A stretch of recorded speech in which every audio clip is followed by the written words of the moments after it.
Regional transport minister conference کا آغاز، حکومت پاکستانی عوام کی طرف سے مندوبین کو خوش آمدید۔ کانفرنس دو طرفہ علاقائی روابط کے فروغ کا ایک اہم موقع قرار۔ وزیر اعظم شہباز شریف نے خطاب میں کہا، عالمی سطح پر ٹرانسپورٹ روابط کے نظام میں تیزی سے تبدیلیاں رونما ہو رہی ہیں۔ گوادر کی طویل ساحلی پٹی اور کراچی بندرگاہیں میری ٹائم سلک روڈ کے اہم حصے کے طور پر خطے کے معاشی تجارتی روابط میں اہم کردار ادا کر رہی ہیں۔ پاکستان ڈیجیٹل انفراسٹرکچر میں سرمایہ کاری کر رہا ہے۔ وزیر اعظم نے کہا، نوجوان نسل کو جدید دور کے تقاضوں کے مطابق تربیت فراہم کرنا حکومت کی ترجیحات میں شامل ہے۔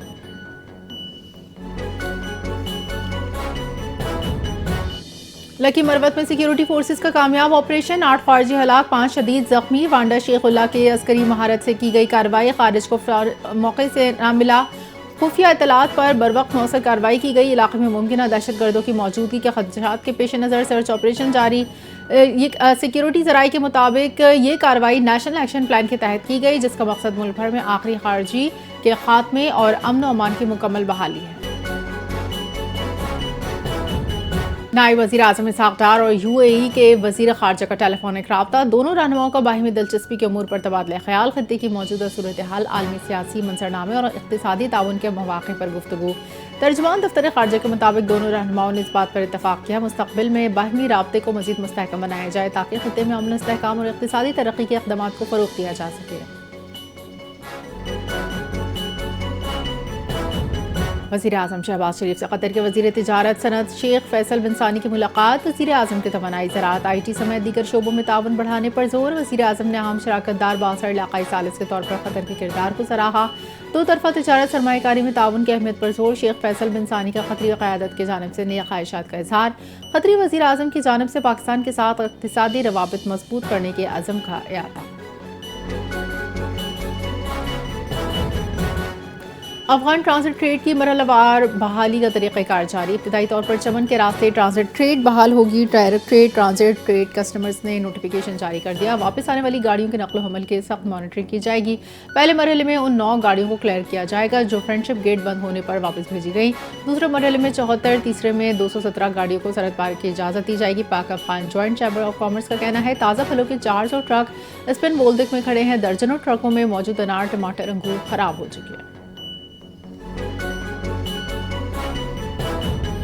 وارنٹ گرفتاری کے باوجود عدم پیشی راولپنڈی کی انسدادی دہشت گردی، عدالت نے علیمہ خان کے شناختی card, passport, block bank accounts منجمد کا حکم۔ عدالت نے علیمہ خان کے ضامن کی پراپرٹی بہرکے سرکار قرق کرنے کا بھی حکم دے دیا۔ جج امجد علی شاہ نے ریمارکس دیے کہ ملزمہ ہر جگہ موجود ہوتی ہیں مگر عدالت میں پیش نہیں ہوتی، ان کی حاضری ہر صورت یقینی بنائے۔ عدالت نے کیس کی مزید سماعت پیر 27 اکتوبر تک ملتوی کر دی۔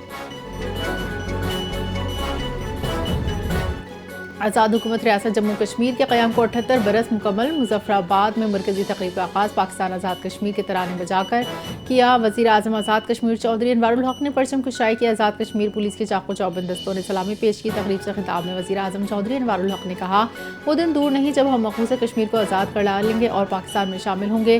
اس خطے کی آزادی میں قبائلی مجاہدین، پاکستانی افواج، ہمارے اجداد نے قربانیاں دیں۔ افواج پاکستان نے اپنی جانوں کی قربانی دے کر اس خطے کی آزادی کی حفاظت کی۔ سندھ کے سینئر وزیر شرجیل انعام میمن کی زیر صدارت محکمہ اطلاعات کے کانٹینٹ اینڈ پروڈکشن بورڈ کا اجلاس۔ محکمہ اطلاعات کے 4 فلمی منصوبے بشمول 3 دستاویزی اور 1 فیچر فلم کی بریفنگ۔ اجلاس میں منصوبوں کے مواد، سماجی ثقافتی اثرات، مارکیٹنگ اور عوامی رسائی پر تبادلہ خیال۔ شرجیل انعام میمن نے کہا، سندھ حکومت ثقافت، تاریخ، عوامی جدوجہد کو اجاگر کرنے کے لیے جدید میڈیا فلم سازی کو مؤثر ذریعہ سمجھتی ہے۔ منصوبوں میں حتمی شکل دے کر جلد عوام کے سامنے پیش کیا جائے گا، اجلاس میں فیصلہ۔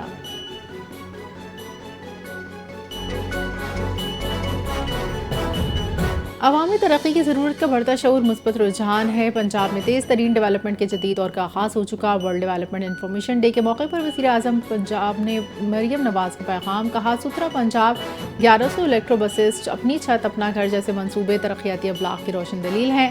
صحت، تعلیم، جدید مواصلاتی سہولتوں تک عوام کی رسائی یقینی بنا کر ترقی کے اہداف حاصل کیے جا سکتے ہیں۔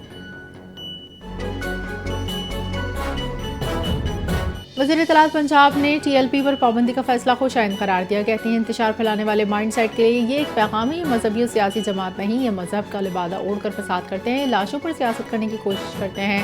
جب یہ احتجاج کرتے سرکاری املاک کو نقصان پہنچاتے ہیں، سپریم کورٹ، الیکشن کمیشن میں ہم اپنا کیس لڑیں گے، ہمارا کیس بہت مضبوط ہے، ان کا سارا ٹریک ریکارڈ پیش کریں گے۔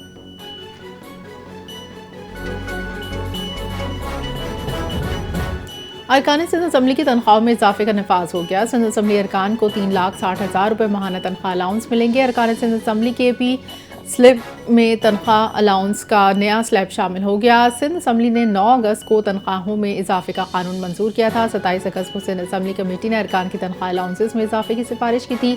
ارکان سندھ اسمبلی کی نئی تنخواہ کا اطلاق جولائی سے ہوگا۔ اور پاکستان سمیت 17 ممالک اور تنظیموں نے مغربی کنارے پر قبضے کے غیر قانونی بل کی منظوری کی شدید مذمت کی۔ مشترکہ بیان میں کہا کہ یہ اقدام بین الاقوامی قوانین اور اقوام متحدہ کی سلامتی کونسل کی قراردادوں کی خلاف ورزی ہے۔ عالمی عدالت انصاف نے فلسطینی سرزمین پر اسرائیلی قبضے آباد کاری انضمام کے اقدامات کو غیر قانونی ہونے کی توثیق کی۔ اسرائیل کو مقبوضہ فلسطینی سرزمین پر کوئی خود مختاری حاصل نہیں۔